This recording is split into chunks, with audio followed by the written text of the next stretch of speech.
एक जंगल में दुष्ट बिल्लू बिल्ला रहता था जो अक्सर पक्षियों के अंडे व बच्चे खा जाया करता था। वो बहुत ही मोटा और ताकतवर था। सभी पक्षी उससे बहुत डरते थे। उसी जंगल में टुनटुनी नाम की चिड़िया अपने पति बंटी के साथ घोंसला बनाकर रहती थी। टुनटुनी और बंटी कबूतर एक दूसरे से बहुत प्यार करते थे। एक दिन टुनटुनी ने बंटी कबूतर के खुशखबरी सुनाई। अजी सुनते हो, तुम पिता बनने वाले हो। सच कह रही हो? ये तो बहुत खुशी की बात है। हाँ, कल ही डॉक्टर ने मुझे खुशखबरी सुनाई है और बेड रेस्ट के लिए बोला है। ठीक है, फिर आज के बाद तुम कोई काम नहीं करोगी, बस तुम घर में आराम करोगी और सारा काम मैं कर लूंगा। चाहे घर के बाहर का काम हो या भीतर का, मैं अकेले संभाल लूंगा। तुम चिंता मत करो, अपने और अंडे का ख्याल रखो। इसके बाद बंटी कबूतर घर के सारे काम अकेले ही किया करता था और टुनटुनी का बहुत ध्यान रखा करता था। एक दिन बंटी कबूतर दाने की तलाश में जंगल गया तो अचानक ही आकाश में काले बादल छा गए और तेज आंधी तूफान आ गया। टुनटुनी घर में बैठे बैठे अपने पति की लौटने की प्रार्थना करने लगी। सुबह से शाम हुई और बंटी कबूतर का कुछ पता नहीं चला। सभी पक्षी अपने अपने घर लौट आए पर बंटी कबूतर नहीं आया। मौसम में आए अचानक बदलाव के कारण बहुत से पक्षी को परेशानी का सामना करना पड़ा था। कुछ पक्षी तो घायल भी हो गए थे। ये सब देखकर टुनटुनी की आंखों में आंसू आ गए। किसी तरह रोते रोते रात काटी और सुबह सुबह ही अपने पति की तलाश में जाने का निर्णय लिया। तोताराम ने उसे रोते देखा तो उसके पास आया। क्या हुआ टुनटुनी बहन, चिंतित लग रही हो? सब ठीक तो है? क्या बताऊं भैया, बंटी कबूतर कल दाना ढूंढने गए थे, वो अभी तक लौटे ही नहीं है। मैं उनकी तलाश में जा रही हूँ। ओह, तो ये बात है। दरअसल कल अचानक ही मौसम में ऐसा बदलाव आया कि जिसके विषय में हम पक्षी भी अनुमान नहीं लगा सके, जिसके कारण हम पक्षी अपने घर का रास्ता ही भटक गए। इतनी तेज आंधी और तूफान था कि हाथ को हाथ ही नहीं दिखाई दे रहा था। हवा इतनी तेज थी कि सब कुछ अपने साथ उड़ाए ले जा रही थी। ऐसे में हवा के विपरीत दिशा में उड़ पाना असंभव हो गया था। मैं खुद आधी रात घर लौटा हूँ। भगवान, बंटी कबूतर सही सलामत हो। मैं उनकी तलाश में जा रही हूँ। टुनटुनी, तुम ऐसी हालत में क्यों परेशान होगी? मैं हूँ ना, मैं उसे ढूंढ लूंगा। अंतिम बार मैंने उसे जामुन के पेड़ के पास देखा था, वहीं से उसे ढूंढना शुरू करता हूँ। तुम घर पर आराम करो। तोताराम ने बहुत समझाया पर टुनटुनी नहीं मानी और तोताराम के साथ साथ जंगल में बंटी कबूतर को पुकारने लगी। जामुन के पेड़ के पास उन्हें बुलबुल मिली। तुम लोग किसे ढूंढ रहे हो? मेरे पति बंटी कबूतर कल दाना ढूंढने गए थे, वो अभी तक लौटे नहीं। हम दोनों उन्हीं को ढूंढ रहे हैं।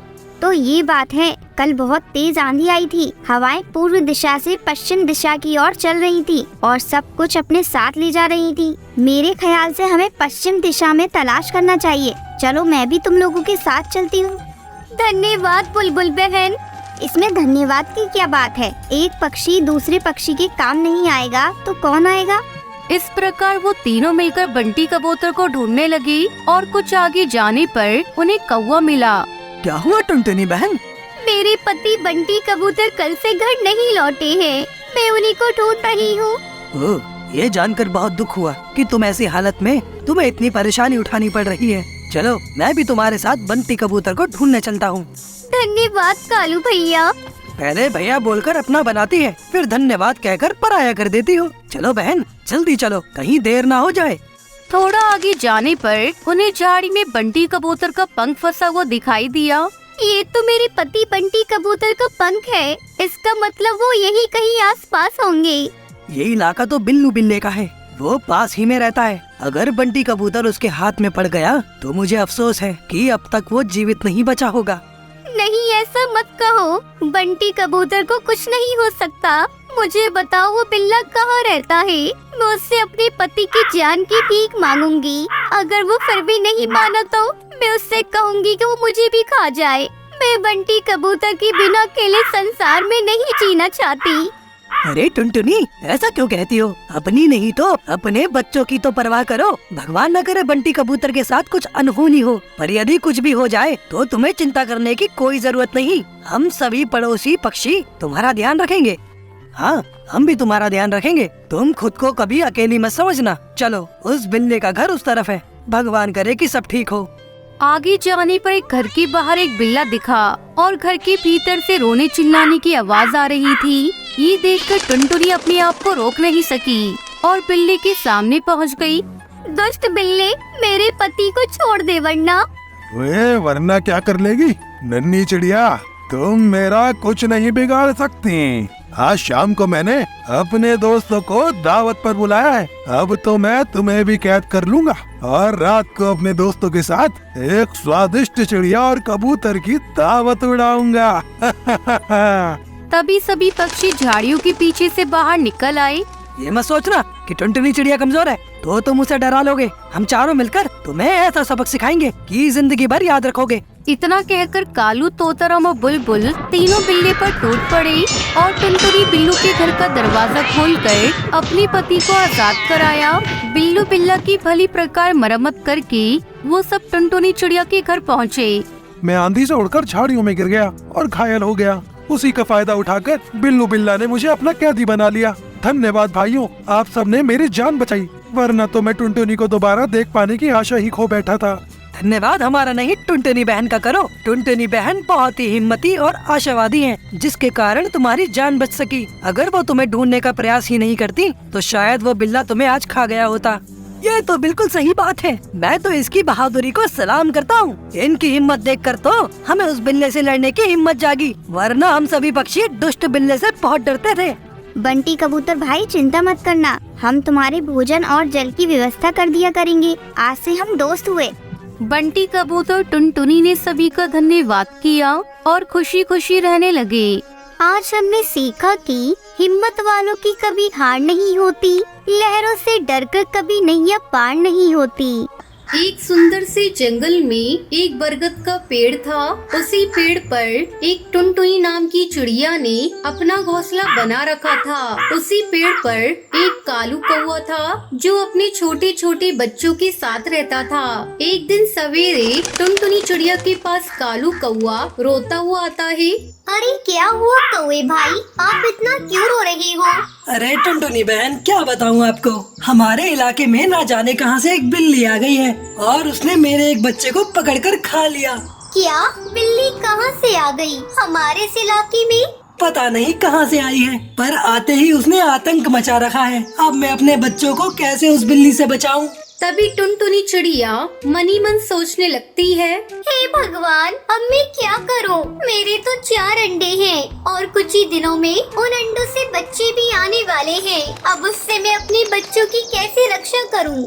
अच्छा टुनटुनी बहन, अब मैं जा रहा हूँ अपने घोंसले में, वरना वो बिल्ली फिर आ गई तो मेरे बच्चों को फिर से मार देगी। ये कहकर कालू कौवा अपने घोंसले में चला जाता है। कुछ दिन यूं ही बीत जाते हैं। टुनटुनी चिड़िया के 4 नन्हे नन्हे बच्चे अंडे से बाहर आ जाते हैं। अरे मेरे नन्हे नन्हे बच्चों, कैसे हो सब? बच्चे चूचू करते रहते हैं। तभी टुनटुनी चिड़िया के घोंसले के नीचे से वही बिल्ली गुजर रही होती है। अरे ये तो कोई चिड़िया के बच्चों की आवाज लग रही है। लगता है आज तो नॉनवेज भोजन मिलेगा। चलो तलाश करती हूँ, आखिर ये बच्चे कहाँ छुपकर बैठे हैं। बिल्ली तभी पेड़ के ऊपर टुनटुनी चिड़िया का घोंसला देखती है। अच्छा, तो ये बच्चों की आवाज उस घोंसले में से आ रही है। अच्छा बच्चों, तुम यहीं बैठे रहो, मैं तुम्हारे लिए भोजन की व्यवस्था करके आती हूँ। घोंसले से बाहर मत निकलना।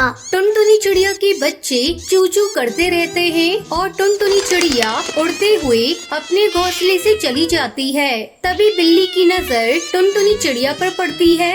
चलो अच्छा है, ये चिड़िया खुद ही अपने घोंसले से उड़ गई। अब मैं बड़ी ही आसानी से इसके बच्चों को अपना शिकार बना पाऊंगी। बड़े दिनों बाद भोजन में आज नॉनवेज खाने को मिलेगा। बिल्ली अपनी कातिलाना अदा से धीरे धीरे पेड़ के ऊपर चढ़ती है और वो धीरे धीरे टुनटुनी चिड़िया के घोंसले के पास पहुंच जाती है। घोंसले में टुनटुनी चिड़िया के 4 नन्हे नन्हे बच्चे चींची कर रहे थे। अरे वाह, ये तो कितने मुलायम मुलायम बच्चे हैं। इनका स्वाद तो बड़ा ही मजेदार रहेगा। चलो अब अपनी भूख की शिद्दत को मिटाती हूँ और इन नन्हे नन्हे बच्चों को अपना भोजन बनाती हूँ। बिल्ली जैसे ही टुनटुनी चिड़िया के बच्चों के पास जाती है, है तभी कालू कौवे की नजर बिल्ली पर पड़ती है। अरे अरे, ये तो वही राक्षस बिल्ली है जिसने मेरे बच्चों को पकड़कर खा लिया था। अब तो ये टुनटुनी चिड़िया के घोंसले के पास आ गई है, उसके बच्चों को खाने के लिए जा रही है। मुझे कैसे भी करके टुनटुनी चिड़िया के नन्हे नन्हे बच्चों की सहायता करनी होगी। कालू कौवा उड़ता हुआ तेजी से टुनटुनी चिड़िया के घोंसले के पास जाता है। ये क्या कर रही हो बिल्ली? तुमने मेरे एक बेटे को तो जान से मार ही दिया, अब क्या इन मासूम नन्हे नन्हे बच्चों को भी अपना शिकार बना रही हो? इतने नन्हे नन्हे बच्चों को खाने का मजा ही कुछ और होता है। मैं तुम्हें टुनटुनी चिड़िया के बच्चों को नहीं खाने दूंगा। इन बच्चों को छोड़ दो, वरना हम सारे पक्षी मिलकर तुम्हारा जीना मुश्किल कर देंगे। तुम पक्षी मेरा क्या कर लोगे? मैं तुम सबको कच्चा चबा जाऊंगी। तुम मेरे शिकार के बीच में ना आओ, वरना बेवजह ही मारे जाओगे। बिल्ली जैसे ही टुनटुनी चिड़िया के बच्चों को पकड़ने के लिए हमला करती है तभी कालू कौवा उसे जोरदार चोंच मारता है, जिसकी वजह से बिल्ली पेड़ से सीधा जमीन पर गिर जाती है। ओ, अरे इस कौवे ने तो मेरी पूरी हड्डी पसली तोड़ दी। अरे बिल्ली, अगर तुम अपनी जान की सलामती चाहती हो तो सीधी तरह से यहाँ से चली जाओ। अगर तुमने हमारे बच्चों की ओर दोबारा मुड़कर भी देखा तो हम तुम्हारा वो हश्र करेंगे कि तुम जीवन भर याद रखोगी। तुमने ये सही नहीं किया कालू कौवे, तुम्हें इसका बहुत बुरा अंजाम भुगतना होगा। इस बार तो मैं जा रही हूँ, पर अगली बार जब लौट के आऊंगी तब तुम्हारे सारे बच्चों को अपना शिकार बनाकर ही वापस जाऊंगी। बिल्ली, ये हम पक्षियों की संतान हैं। हम अपनी संतान पर कोई भी आंच नहीं आने देंगे। चाहे सामने इस जहाँ का सबसे खतरनाक राक्षस भी क्यों ना हो, हम उसका भी सामना कर लेंगे। बिल्ली लड़खड़ाती हुई वहाँ से चली जाती है। कुछ समय बाद टुनटुनी चिड़िया अपने घोंसले में वापस आती है। बच्चों को हड़बड़ाता हुआ देखकर टुनटुनी चिड़िया घबरा जाती है। क्या हुआ बच्चों? तुम इतने घबराए हुए क्यों हो? कोई आया था क्या? तभी कालू कौवा टुनटुनी चिड़िया के पास आता है और उसको सारी बात विस्तार से बताता है। ये सुनकर टुनटुनी चिड़िया बहुत घबरा जाती है। बच्चों, उस बिल्ली ने तुम्हें कुछ किया तो नहीं है ना? नहीं चिड़िया बहन, मैंने उस बिल्ली को बहुत अच्छी तरीके से मजा चखा दिया है। अब वह दोबारा यहाँ आने की हिम्मत नहीं करेगी। पर कौवे भाई, हमें और सावधान रहना होगा। वो बिल्ली किसी भी वक्त हमारे नन्हे नन्हे मासूम बच्चों पर हमला कर सकती है। हाँ चिड़िया बहन, आप चिंता न करो, मैं आज से ही बहुत सावधानी से रहूंगा। अच्छा, अब आप अपने बच्चों की देखभाल कीजिए, मैं अपने घोंसले में जाता हूँ। ये कहकर कालू कौवा अपने घोंसले में चला जाता है। यूं ही रात हो जाती है। सारे पक्षी अपने अपने घोंसले में अपने अपने बच्चों के साथ विश्राम कर रहे थे। तभी वो बिल्ली वहाँ आ जाती है। चलो, सारे पक्षी सो रहे हैं, अब जाकर उस चिड़िया के नन्हे नन्हे बच्चों को अपना शिकार बनाती हूँ। बिल्ली धीरे धीरे टुनटुनी चिड़िया के घोंसले के पास जाती है और एक झपट में टुनटुनी चिड़िया के एक बच्चे को अपने मुंह में दबाकर वहाँ से भाग जाती है। बच्चे की आवाज सुनकर टुनटुनी चिड़िया घबरा उठ जाती है। अरे बचाओ, कोई बचाओ! वो बिल्ली मेरी मासूम बच्ची को पकड़ कर ले गई। अरे कोई तो बचाओ मेरे बच्चे को! अरे अरे, ये तो चिड़िया बहन की आवाज है। क्या हुआ? ये इतना क्यों चिल्ला रही है? कालू कौवा उड़ता हुआ चिड़िया के पास आता है। अरे क्या हुआ चिड़िया बहन, आप इस तरह क्यों चिल्ला रही हो? वो बिल्ली मेरे बच्चे को अपने साथ लेकर चली गई। मेरे बच्चे को बचा लो।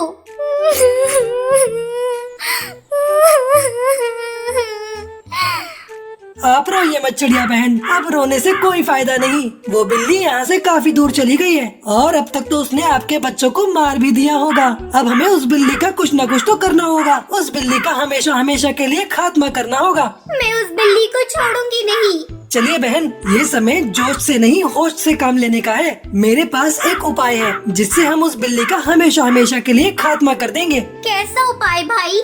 वो देखिए, नीचे गहरा गड्ढा है। हमें किसी भी तरह उस बिल्ली को इस गड्ढे में गिराना होगा। जैसे ही वो बिल्ली गड्ढे में गिरेगी, फिर हम उस गड्ढे में पड़े कचरे में आग लगा देंगे, जिसके बाद वो बिल्ली हमेशा हमेशा के लिए खत्म हो जाएगी। अगले दिन सवेरे वो बिल्ली फिर से वहाँ आती है। हिम्मत है तो मुझे पकड़ कर दिखाओ। तुझे तो मैं कच्चा ही चबा जाऊंगी। तभी बिल्ली टुनटुनी चिड़िया के ऊपर हमला कर देती है। टुनटुनी चिड़िया वहाँ से उड़ जाती है और बिल्ली सीधा कचरे के गड्ढे में गिर जाती है। तभी कालू कौवा उस गड्ढे के कचरे में आग लगा देता है, जिसके बाद उस बिल्ली का हमेशा हमेशा के लिए खात्मा हो जाता है।